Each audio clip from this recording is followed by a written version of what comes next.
came to defense unicorns, I assume that it was already clear that you will work on open source projects. Mhm. Was it part of the decision to come to defense unicorns specifically? Like, was it something that was appealing to you, or it was just a circumstance as any other?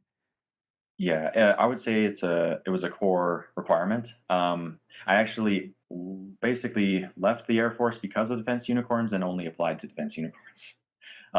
So that was a huge part of it. A lot of it was because I saw what you could do with open source in the Department of Defense, and I knew that if there was a company that could answer these sorts of questions and needs that people could actually tangibly hold and contribute back to, that it could be very, very impactful.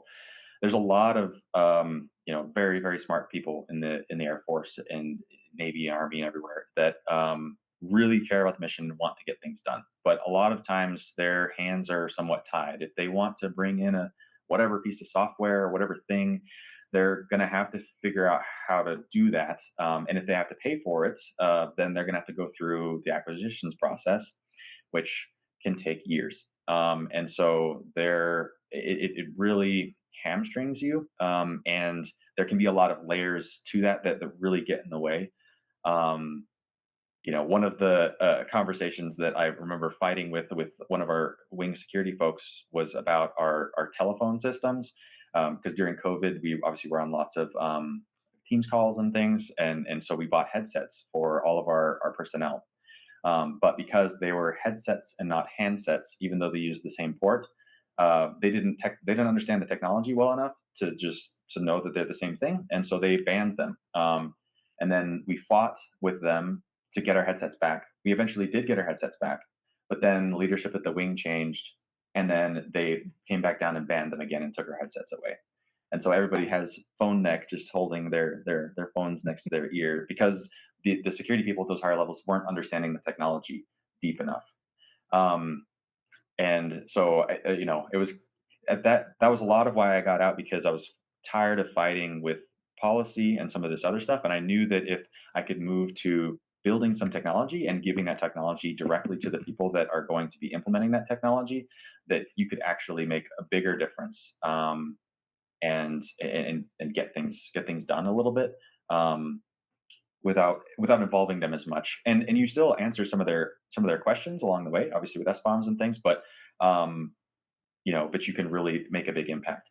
And the other thing is that all those smart people who are everywhere across the military, they can contribute back. And we've had people I formerly worked with, other people have formerly worked with, who have contributed to our projects and solved their own problems for themselves, which is a really powerful thing. Like, we don't need to know anything about their use case. We don't need to be working with them, next to them in their secure containerized information facility that we have no access to.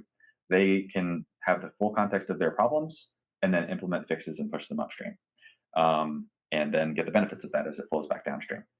And so the power that's possible there, in building that technology and kind of giving it away, while still making money because you need to, but um, that was really what drew me to Defense Unicorns and that ethos. And the company was founded by by three folks. One of them, though, was Jeff McCoy, who I had worked with back in those early Kessel Run days. And so he had kind of a deep open source mantra, and also strongly believed in this, and had seen how it could really impact a lot of what the Air Force needed. Um, and a lot of the software factory technologies, they were all built on open source stuff for the most part. Even from the web apps, from Spring and Angular and React and all that stuff, to eventually later with Platform One, their full open source Kubernetes platform that they were building and pushing out to various software factories around the Air Force. And so the impact that it had on the DoD, and then the chance to give back and continue pushing this forward in ways that the DoD needs to have happen, was really what brought me to it. So to summarize a little bit, like, part of the reason to choose a company that does open source was a little bit of a personal freedom. And on the other hand, how that freedom also contributes to technology evolution, innovation, and just having access to that ecosystem of like-minded and very smart people who are not necessarily in your organization. They can be anywhere. Is that Right. an accurate way to summarize? Yeah, yeah, I definitely had a lot of personal reasons to get into open source. For my own, I run Linux every day, and that's a lot of fun. And then yeah, I definitely like being able to push the bounds of what technology is and could be. Another space besides the air gap use cases that I spent a lot of time in was dealing with the risk management framework, dealing with controls answers and things like that. Um, Very familiar with the Excel regimen, and then you try to port those controls into EMAS or Exacta, which are the actual like websites that you actually go to input all that data and track it. And just how laborious and kind of annoying that is, because the developers don't really know what the security people are talking about, and the controls are written at a very high level, and nobody kind of knows what's going on. And I was able to see a lot of the innovation that was happening back in, from 18F, GSA, General Services Administration, and NGA, the National Geospatial Intelligence Agency, that flowed into the Air Force from some of the stuff that they were doing. And seeing that evolve has been really, really cool. 18F made a thing before OSCAL existed called Open Control, which was an open source project that they made to try to do the controls as code thing.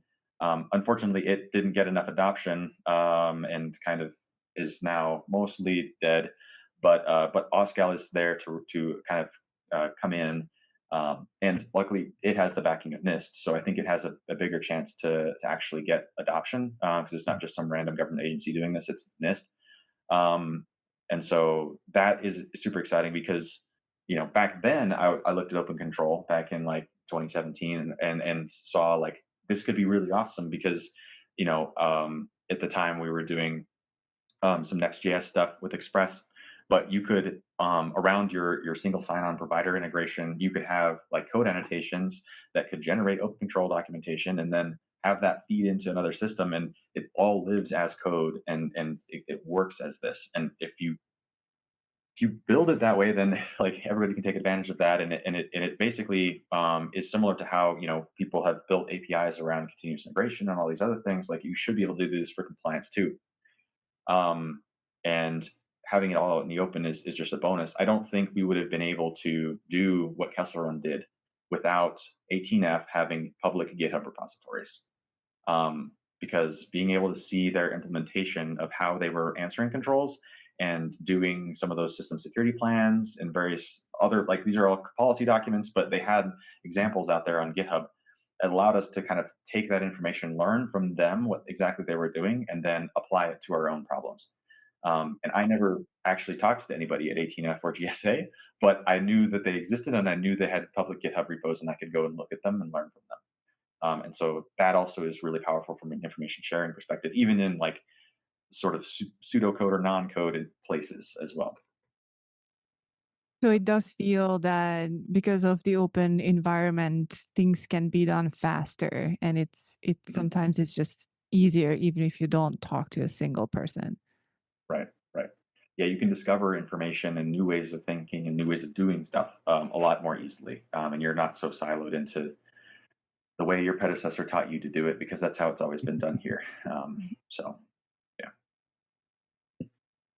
Yeah, technology moves fast enough that if you stay stovepiped, yeah, you lose it pretty quickly. yep, you do. Yeah, my dad always described it as a train, and you better get on the train early and never get off the train because it's just going to keep going faster and faster and faster down the tracks.